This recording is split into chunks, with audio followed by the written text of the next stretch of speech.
It is time today to do some serious work.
Hello, just there is a KV6 engine and it's been kept covered up and dry outside, which is a good place for it because it's heavy. But today I'm going to pull it apart because somebody wants some bits off it, and it's about time I organised it anyway.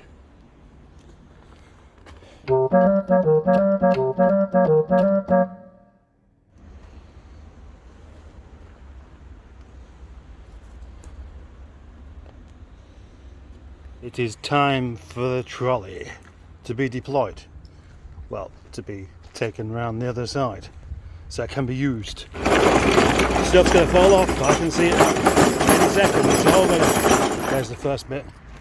And we have made it to our destination. Now the purpose of dragging this trolley down here so very, very carefully, as you may well gather, so I'm not constantly having to go up and down the yard collecting things. So what am I doing now? That's right, I'm going to get the bits that I didn't put on there in the first place. Well, that's only a couple of minutes in and I've already got that off and this ready to come off.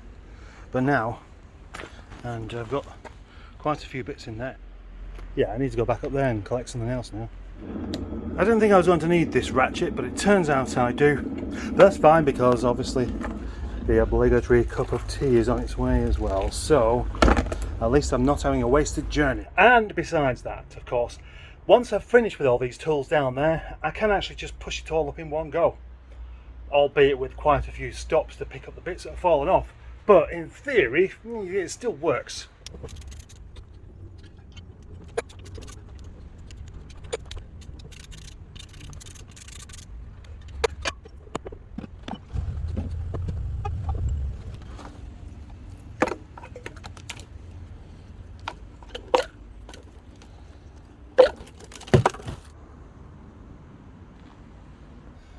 That's Mr. Boaty's KV6, and he was lucky enough to buy this with all of the belts done. Obviously it has to have belts, otherwise it won't run. But what I mean is done recently, replaced recently. Now consider this. This engine is obviously out of the car. This side here would be flush with the driver side thing, you know, the inside of the engine bay. How awkward would it be to take these belts off and replace them in situ? And that's just one belt.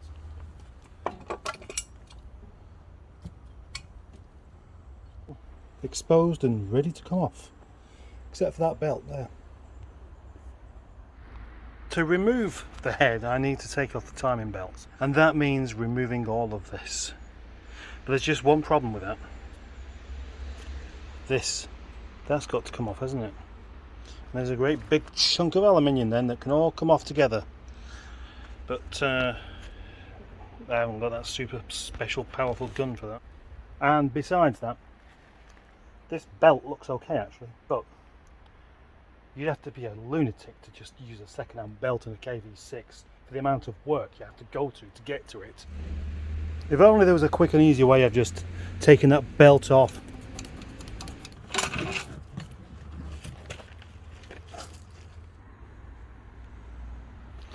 I may as well get the other head off. Only one of them is required. Oh yeah, I forgot about that part. I've taken it off because somebody wants to come and collect it, buy it essentially.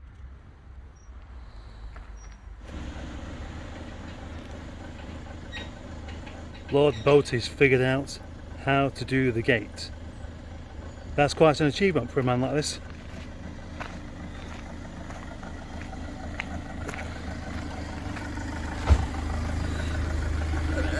Go on. Hello. Say it.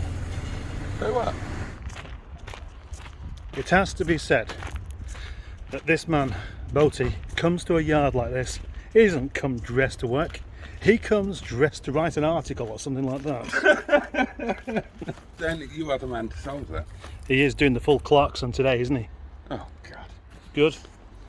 KV6, back in the box.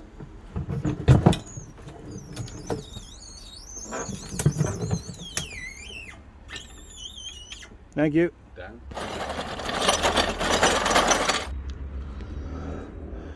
So, as you'll have gathered, Boaty is here. He's come for dinner basically. He wants to do another chippy review. And he keeps going on about peppered leopards and shepherds and things. So,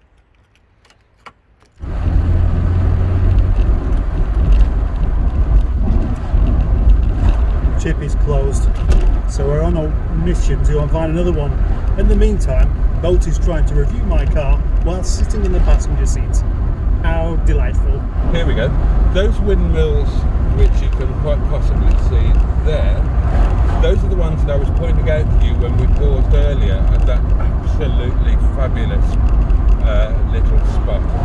And as I mentioned before, the beauty of towns like this are the green bits that are around them are just so absolutely lovely that it really mitigates the abject torture of having to dwell within them. Normally when I set off for a drive somewhere, I just have a bit of a chat about what's going on or some curious observation I've made. But so far, Boaty's not shut up. so it's made that a bit more difficult than normal. Remember, in my car, shut up, Boaty, shut up. It's kind of casually but nicely turned out. Harold. Harold. That man is not called Harold, and this man has never seen him before in his life. Boat there, full of flowers.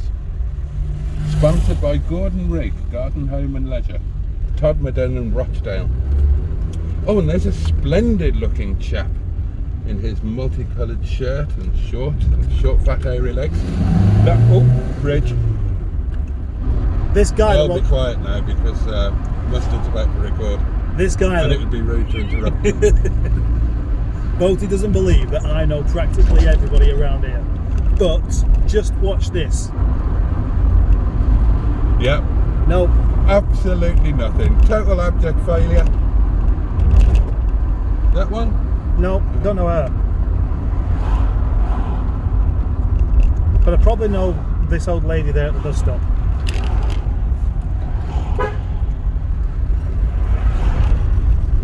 Absolute failure. She's pretending not to know me. Yeah, I don't blame her. I'm doing the same myself at the moment. Yeah? Not doing a very good job of it, are you? Let me show you how it's done. Oh, hiya! Can't stop, but... That's how you do it. 1-0 to Boaty. I got a thumbs up. Bollocks, 1-0. Total blank. A blanker. What a blanker. I used to love blankety blank. Oh, here, now the prisoner has been languishing in his cell for 24 years without female companionship, and he decides to have a blank. Oh, now let's think. Would it be a wash, Terry?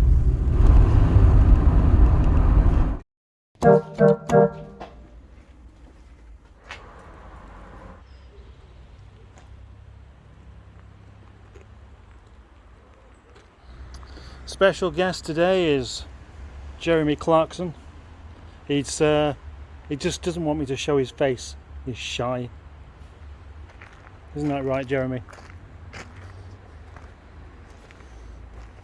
Look at those soft hands there. Soft hands that have never been dirty. I am the shyest person. It's got a funny voice. Well, And now it's time for even more of a move around in the yard.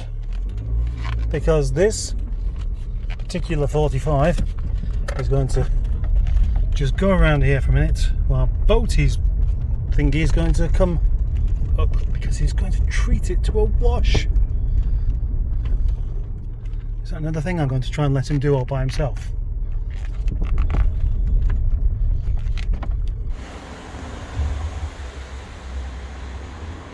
You can tell I haven't put this car here, can't you?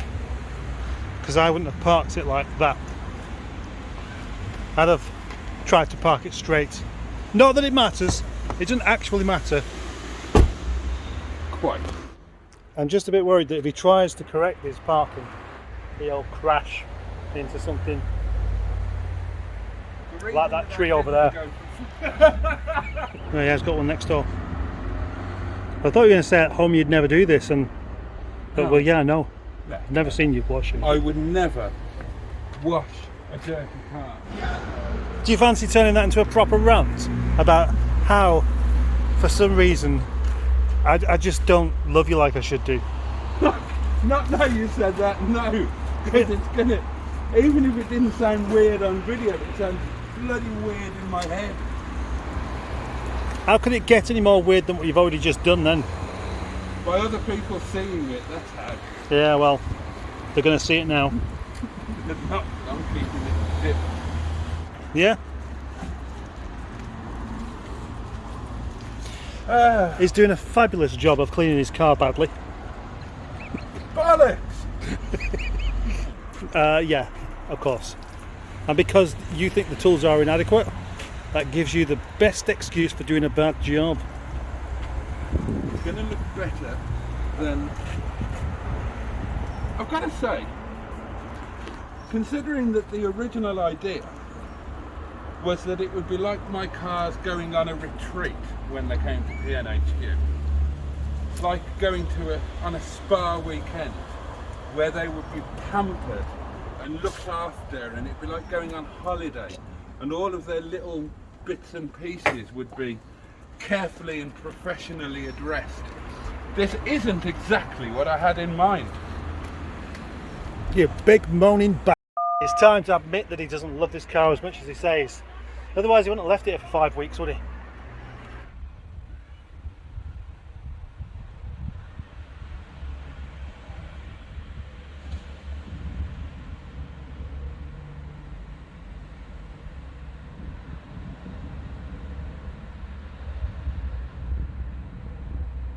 Great. Yeah.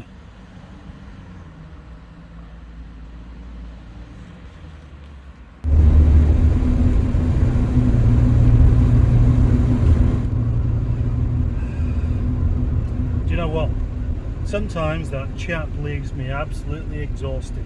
Some of the conversations we have, some of the things I have to endure, some of the comments, some of the opinions he comes up with, some of the